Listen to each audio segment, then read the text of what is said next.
Good evening, Professor Joffe. You speak about a history of declinist narratives in the United States. According to you, why do they consistently break down? Because of a curse called linearity. When in the past four waves of decline, the candidates to reduce the US to a has-been were the Soviet Union twice, Europe, and Japan. And we all thought that their then quite impressive growth rates would continue forever, but they didn't. And the most dramatic case in point, of course, is Japan, which had growth rates like the Chinese, which has now declined 5.0, and who have had 20 years of stagnation and are now down to 0.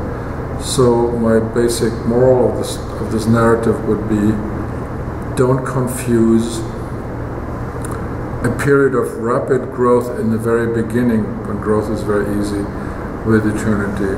And that's where all these nations that were bound to overtake the United States fell back. And that is happening with China right now. China is no longer growing double digit. And on that point, you speak of the curse of a self-limiting growth model for China. Do you see a tipping point for this model, and when would it occur? There may be a tipping point already, in the sense that double digit has come down to about 7.5%, which cannot be fully explained by, the declining world trade and the aftermath of the crash of 2008.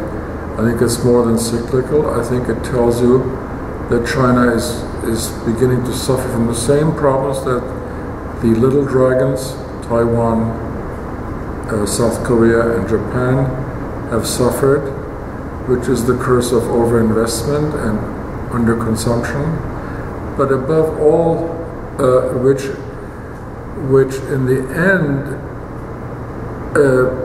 plus rising costs. I mean, Chinese wages have shot through the roof in the last decade, and by now the competitive advantage in manufacturing vis-a-vis the United States has almost disappeared. So the model is self-limiting in the sense that cheap production factors, which gave an enormous advantage, become ever more expensive with growth. Plus, it's the inherent limits of a centrally managed economy. And finally, what would be the strategic implications for China's slowing down? That's the hardest question to answer.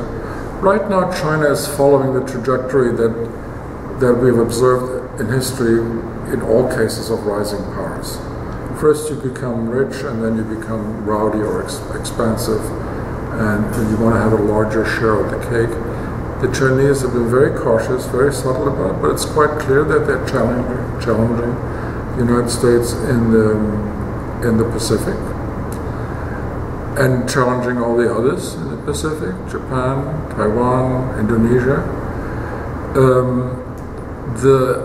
The long-term implications of my sense that this miracle growth is coming down is that the United States, that China will have more trouble catching up with the United States in terms of numbers and sophistication, especially since China is an aging society where more and more resources will have to be shifted to the old and infirm. So I think the idea that China will overtake the United States the way rising Germany in the 19th century overtook Britain is something that is quite far out in the future. So strategically speaking, I don't think anybody is going to unseat the United States or dislodge it from the penthouse of global power. Let's put it this way, the only country that can do in the United States is the United States.